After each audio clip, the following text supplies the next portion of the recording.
Siyaram e learning के online platform पे आप सभी का हार्दिक स्वागत एवं अभिनंदन है। आज के इस लेक्चर में हम तैमूर के हमले की चर्चा करेंगे।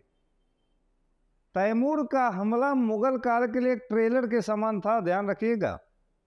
ये मुगल काल का ट्रेलर था और पिक्चर शुरू करने का श्रेय जाता है बाबर को, यानी एक पृष्ठभूमि तैयार हो रही थी यहाँ से, क्योंकि तैमूर के हमले ने दिल्ली सल्तनत के पतन की कहानी लिखना शुरू किया था।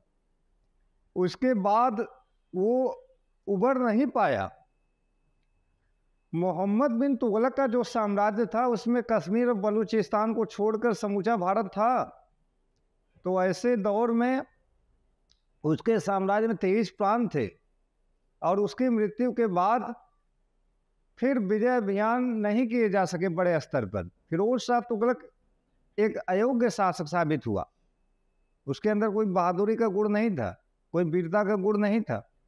तो ऐसे दौर में जब वो सत्ता उसकी समाप्त हो जाती है, यानी जब उसकी मृत्यु हो जाती है, तो उसके जो उत्तराधिकारी थे बहुत कमजोर थे। इन्हीं कमजोर उत्तराधिकारियों के समय में नासरुद्दीन महमूद नामक शासक था। उसी के समय तैमूर ने भारत पर हमला किया। हमला करने के दो कारण हैं। पहला तो इतिहासकार कहते हैं कि इसके जो कारण है इसकी चर्चा यहाँ हम करें। थोड़ा सा स्लाइड कहाँ गया भाई, चले तो इसके कारणों की चर्चा करें तो दो कारण दिखाई देता है। एक तो है काफिरों का नाश, काफिरों का नाश। दूसरा है धन की प्राप्ति।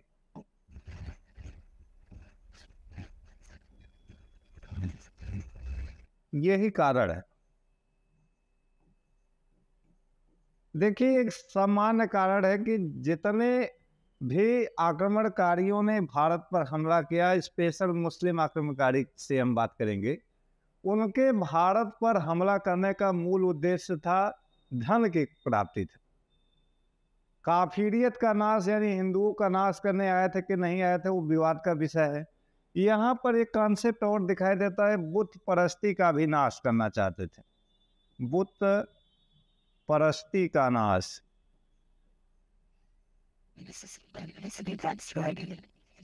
और नाश करके क्या बनना चाहते थे? बुत सिकन कहलाना चाहते थे। बुत सिकन कहलाना चाहते थे, मतलब मूर्ति भंजक कहलाना चाहते थे, मूर्तियों का नाश करने वाला कहलाना चाहते थे। महमूद गजनवी ने जब भारत पर हमला किया तो उसका भी यही लक्ष्य था कि भारत से काफिरों का नाश करता है, बुत परस्ती का नाश करना है। लेकिन सारे इतिहासकार, स्पेशल मोहम्मद हबीब, जिन्होंने the sultan of Mahmud Ghaznavi of Delhi सल्तनत नामक पुस्तक लिखा, उन्होंने बताया कि महमूद गजनवी के भारत में हमले का मूल कारण था धन की प्राप्ति करना। वो धार्मिक उद्देश्य से प्रेरित होकर भारत पर हमला नहीं करता है।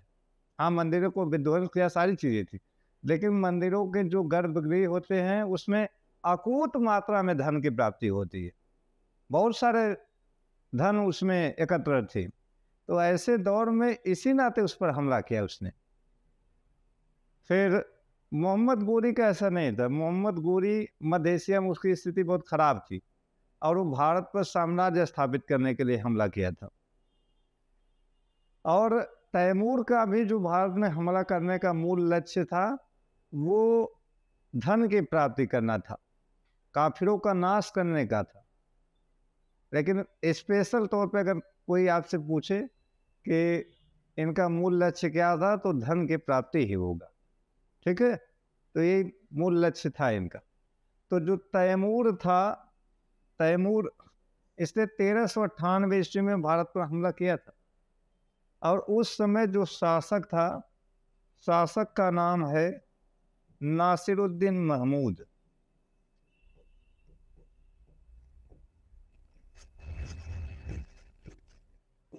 और इसका जो वजीर था उसका नाम था मल्लू इकबाल। मल्लू इकबाल ये सेनापति भी था। ठीक है, तो इसी के नेतृत्व में लड़ा गया था ये युद्ध। और कहाँ हुआ था? भटनेर का किला था, भटनेर का किला था ये, भटनेर का किला।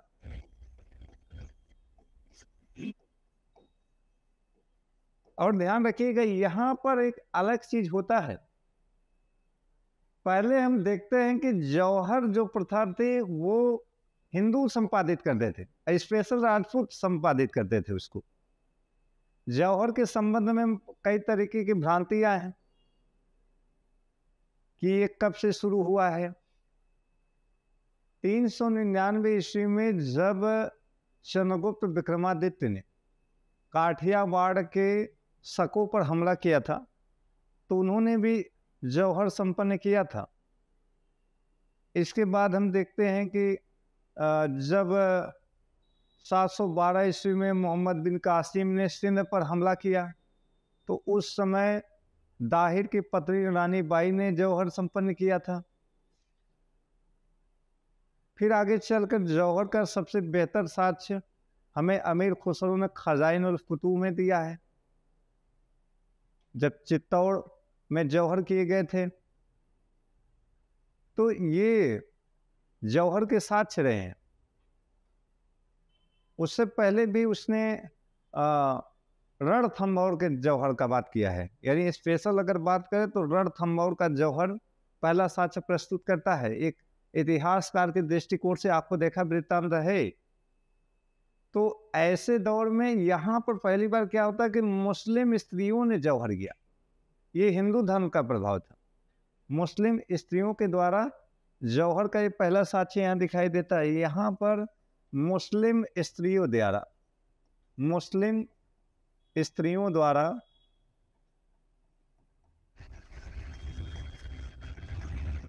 जौहर संपन्न किया गया, जौहर संपन्न किया गया।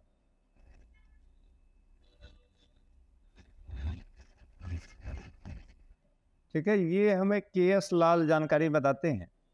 के.एस. लाल खिलजी वंश के विशेषज्ञ इतिहासकार हैं के.एस. लाल। तो इन्होंने यही बताया है वो घटना। तो तैमूर के हमले की चर्चा थोड़ा विस्तृत हो जाए तो अमीर तैमूर को भाग्यशाली स्वामी कहा जाता है। इसको हम फारसी में किरान-ए-शानी कहते हैं। ठीक, एक युद्ध में उसकी जो एक टांग थी वो घायल हो गई थी, इसी नाते उसे लंग कहा गया, यानी लंगड़ा हो गया था वो। ठीक है, इसी नाते उसका नाम तैमूर लंग पड़ता है। और जीवन भर वो लंगड़ाता रहा था। उसका जन्म 1336 ईस्वी में ट्रांस आक्सियाना के कैच नामक स्थान पर हुआ था। कैच को हम फारसी में शहर-ए-सब्ज के नाम से भी जानते हैं। शहर-ए-सब्ज, यहीं पर इसका जन्म हुआ था तैमूर का। वह तुर्कों की बरलास शाखा का था। यहाँ बरलास कर लीजिए, बरलास। तुर्कों की कुल 36 जातियां हैं ना जी, 36 जातियां थी। इसमें गुज तुर्क, कराखिताई तुर्क, बरलास तुर्क, इलबारी तुर्क, ये तमाम तरीके के तुर्क आते थे। ऐबक खुद ऐबक जनजाति का तुर्क था। तो यहाँ पर ये बरलास तुर्क था। सारे मुगल जो थे वो बरलास तुर्क थे, क्योंकि अमीर तैमूर का ही वंशज मुगल थे। इसी नाते ये बरलास तुर्क कहलाते हैं। सारे मुगल, बाबर, हुमायूं, अकबर, जहांगीर, शाहजहां, औरंगजेब, ये सारे लोग बरलास तुर्क थे। ठीक है, उन्हीं के वंशज थे तो बरलास ही कहलाएंगे। उसके पिता का नाम अमीर तुर्गई था, एक जागीर के स्वामी थे। ठीक है, अमीर तुर्गई एक जागीर इनको मिली हुई थी। 1369 ईस्वी में तैमूर ने अपने पिता की मृत्यु के बाद समरकंद की गद्दी अपने हाथों में ले लिया था। ध्यान रखिएगा, तैमूर एक महान सैनिक, कुशल राजनीतिज्ञ था। तैमूर के बारे में कहा जाता है कि वो जन्मजात सेनापति था, जन्म से ही सेनापति था। एक विजेता था, कभी हार मानने वाला व्यक्ति नहीं था, लगातार वो युद्ध लड़ता रहा है। और जब ये मंगोल आक्रमण करते थे तो किले को जमीन के बराबर कर देते थे। चूहा, बिल्ली, कुत्ता, इंसान सबको खा जाते थे, इंसानों के खून पी जाते थे। तो बड़े दुर्दांत थे धरती पर, इनको सबसे दुर्दांत माना जाता है, सबसे असभ्य, सबसे बर्बर माना जाता है इन्हें। तो अपनी विजयों के फलस्वरूप उसने ईरान, अफगानिस्तान, सीरिया, कुर्दिस्तान अनेक क्षेत्रों को विजित कर एक विशाल साम्राज्य का निर्माण किया था। इसने तैमूर के विजयों का मुख्य कारण धन लिप्सा था। भारत को उसके आक्रमण के उद्देश्य धन प्राप्ति की बात हो रही लेकिन मैं यहाँ पर स्पष्ट कर दिया हूँ कि इतिहासकार किन किन चीज़ों की बात करते हैं, कि उसके क्या लक्ष्य रहे हैं, उसकी चर्चा हम करते हैं। ठीक है, तो ये तैमूर की बातें थी। तैमूर पर हमने चर्चा किया। तैमूर का जो जीवनी है उसको हम तुजू के तैमूर के नाम से जानते हैं। जीवनी इसका जो है, जीवनी इसकी जीवनी तुजू के तैमूर नहीं है, आत्मकथा हो गया। ठीक है, तुजू का अर्थ है, तुजू तुर्की भाषा का शब्द है चूंकि, और उसका अर्थ खुद होता है आत्मकथा, तो जीवनी नहीं हो सकती। इसकी जीवनी का नाम है मलफूजात ए तैमूरी। मलफूजात ए तैमूरी ये मौलाना याजदी ने लिखा था। मौलाना शरफुद्दीन याजदी इनका पूरा नाम था, शरफुद्दीन याजदी।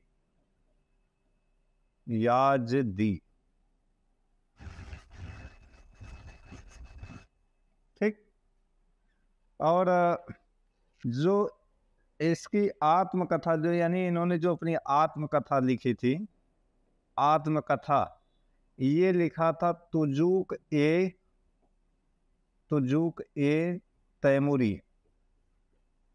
ठीक है, तुजूक जो होता है फारसी भाषा का शब्द है, सॉरी तुर्की भाषा का, इसका अर्थ खुद होता है आत्मकथा।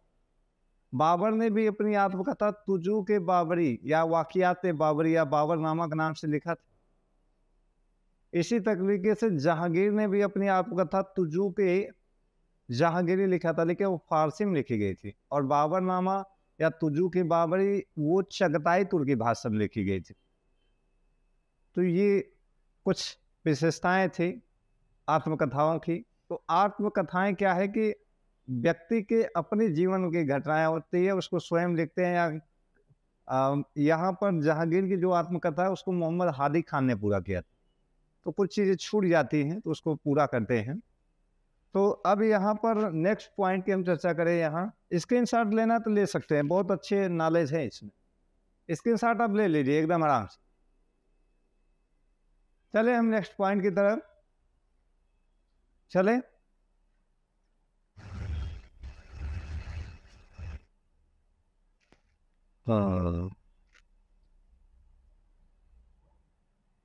हाँ, तो यहाँ हम बात करें, मार्च अप्रैल का महीना था वो,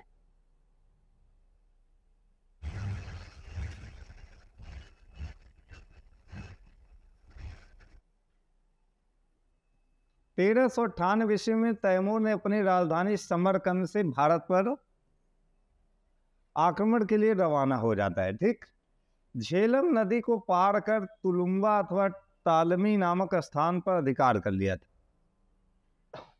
ब्यास नदी के तट पर उसके पोते और काबुल के सूबेदार पीर मोहम्मद उससे आकर मिल गया था। ठीक है, उसने भटनेर पर आक्रमण किया और यहाँ का किलेदार दुलचल ने आत्मसमर्पण कर दिया था। 11 दिसंबर 1398 ईस्वी को तैमूर दिल्ली पर पहुंचा था। ठीक, उस समय दिल्ली का जो शासक था उसका नाम है नासुद्दीन महमूद। 18 दिसंबर 1398 ईस्वी को तैमूर दिल्ली की शाही सेना के मध्य युद्ध हुआ। तैमूर और जो दिल्ली की शाही सेना थी उसके मध्य युद्ध होता है। नासरुद्दीन महमूद और मल्लू इकबाल पराजित हुए। तैमूर ने किले में कत्लेआम का आदेश दे दिया और 15 दिन तक कत्लेआम चलता रहा। अतुल्य संपत्ति लूटने के बाद 1399 ईस्वी में तैमूर फिरोजाबाद, मेरठ, हरिद्वार और कांगड़ा, जम्मू होते हुए वापस समरकंद चला जाता है। जाने से पहले उसने खिज्र खां को मुल्तान, लाहौर और दीपालपुर का गवर्नर नियुक्त किया था। यहाँ पर थोड़ा सा मिस्टेक बार बार हो जाता है, ये गवर्नर लिखेंगे, ठीक है, ये गवर्नर हो या राज्यपाल। राज्यपाल शब्दावली ठीक नहीं है, गवर्नर कर सकते हैं, ठीक। तो ये कहानी थी कि मुल्तान, लाहौर और दीपालपुर का उसको गवर्नर बनाता है, यानी उसके जाने के बाद खिज्र खान अब गद्दी पर बैठ जाता है और उसने एक नए राजवंश की स्थापना की थी जिसको हम सैयद वंश के नाम से जानते हैं। यहाँ पर स्क्रीनशॉट लेना ले सकते हैं, बहुत सारी चीज़ें स्पष्ट है, सारी चीज़ टू द पॉइंट लिखी गई, ठीक। आगे चले हम।